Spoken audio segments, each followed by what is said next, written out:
Nagpalipat-lipat pero nasukol rin ng mga otoridad sa apartment na ito sa Tangerang City sa Indonesia si dismissed Bamban Mayor Alice Guo. Mula sa hanggang bewang na buhok, mas maikli na raw ang hairstyle ngayon ni Guo.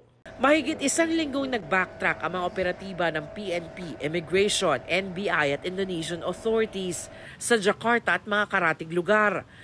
Indonesian Police naman ang nakahuli at may hawak kay Mayor Guo. Kaya PNP at Department of Interior and Local Government ang pangunahing kausap ng Indonesia tungkol dito.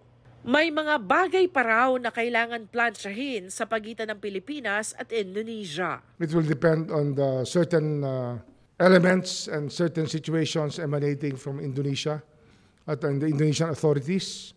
Gayunman, magpapadala ng team ng NBI agents at senior prosecutors ng DOJ para umalalay sa pagpapauwi kay Guo.